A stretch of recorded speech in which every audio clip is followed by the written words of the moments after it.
Welcome, everybody, to another wonderful episode of the Scrumptious Sandwich Show. I am your host, Andrew Brown, and I am here to take you to new culinary heights with this amazing travel around the world. If this is your first time visiting the channel, please do not forget, subscribe and hit that notification bell so you know when we'll be going live with videos in the future.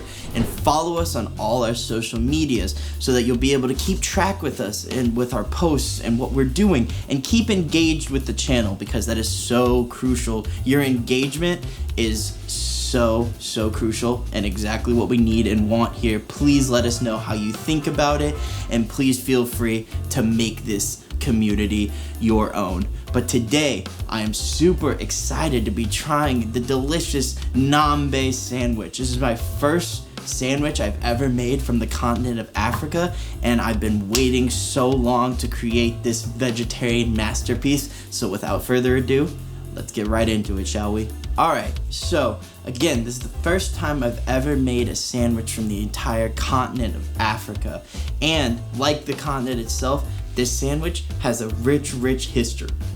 The Ndambe is a traditional stew that is made in West Africa, in that area, and it's been there for many eons and generations. Now, exactly when it became a sandwich, now that's a little bit unknown. Unfortunately, this area of the world, Senegal, has been completely, historically, had a lot of problems when it came to colonialism and a bunch of different European powers tearing it apart. So unfortunately, a lot of history from the area has been lost. What we do know is that because it has a French baguette and the French were a colonizer of the area, we think that's where that came from, and that's when it first became the sandwich form of the Ndambe we see today. But unfortunately, again, we will not be able to know 100% for sure. What we can tell you is that West Africa has some of the best cuisine, not only in all of Africa, but in all of the world. It is so fresh, it is so delicious, so many different kinds of spices that we don't see in many other different kinds of cooking, and that is why I am so excited to get right into this right now. So without further ado, I'm gonna grab some of the ingredients. We're gonna start making this right now. Okay, now, so the first part that we need to do is bake some sweet potatoes for this stew. Now, what I have here are 3 sweet potatoes. Not peeled yet, we'll get to that later. You just wanna put them right on a baking tray and get the oven ready. I've got my oven heated to 375. It's gonna take roughly an hour to fully bake these guys. You just have to know how big your yams are or your sweet potatoes are, and that's relatively about where you're gonna go. But for 375, for one about this big, an hour should be the perfect amount for us. So I'm just gonna grab these and throw them in the oven, and then we'll get to the next part. Alright, now our sweet potatoes are still in the oven currently. They've got about 20 or so minutes left. So I'm gonna start making the actual base for our soup here.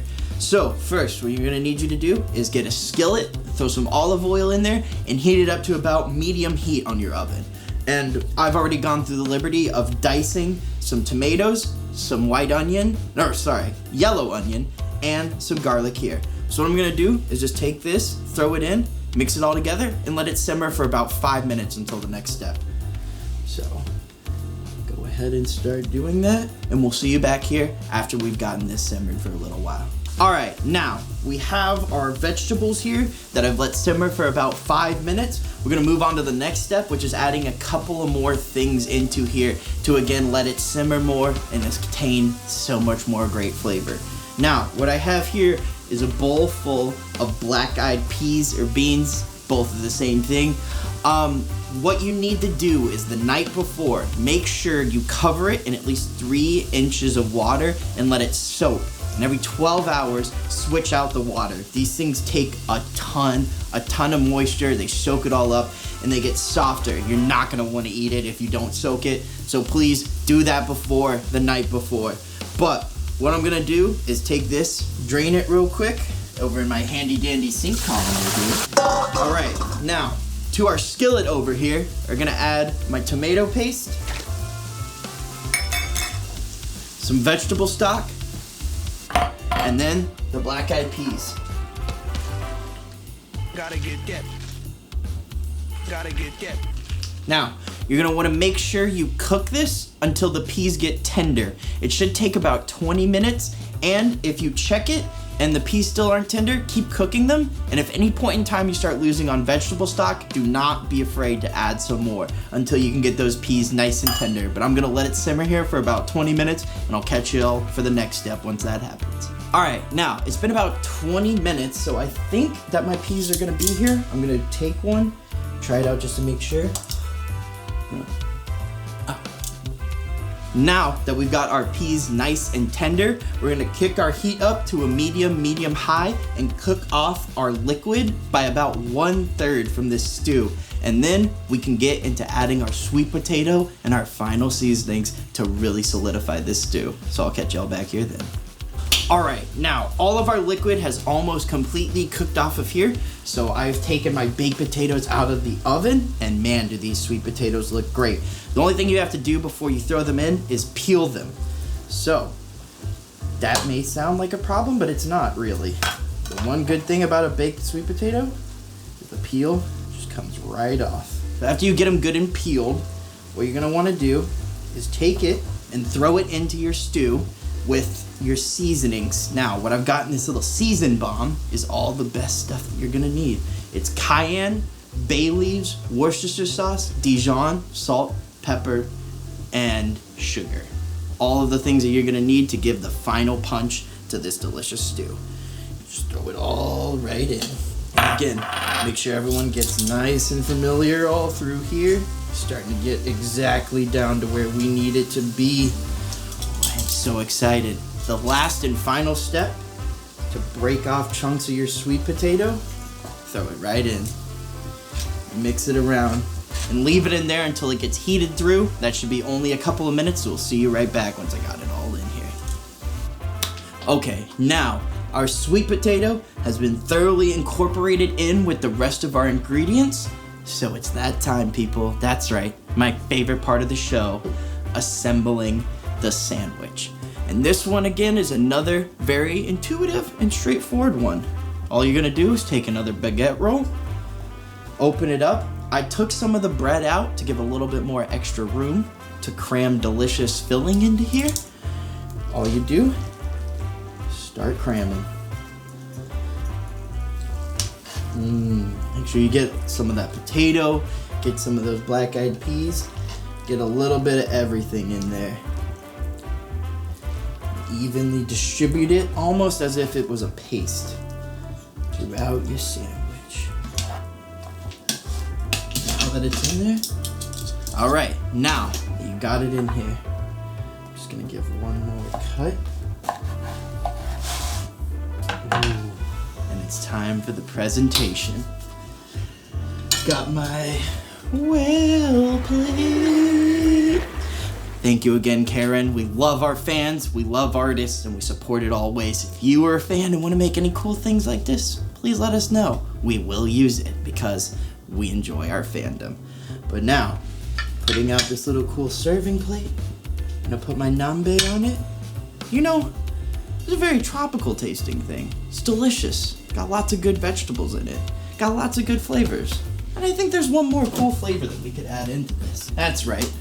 A Fuggles & Warlock Supersonic Strawberry Wit. Wow, another super cool packaging thing, and a strawberry wit. Have you ever had one of those before? I personally haven't, so that's why I am super excited about this, and I think it'll be a great pairing with our Ndambe today. Again, Fuggles & Warlock, they're in Richmond, BC.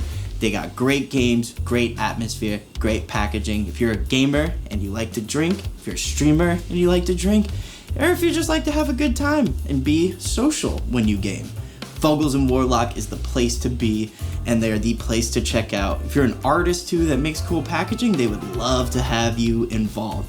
So please check them out. We'll have their information down below in the description. Without further ado, I'm gonna get right to trying these things.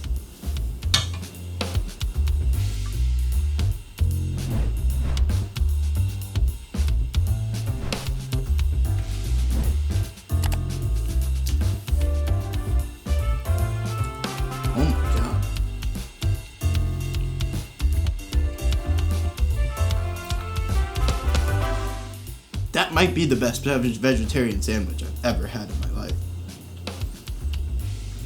It's incredible the potato and the bean, because they're cooked so tender, it's almost like a potato filling.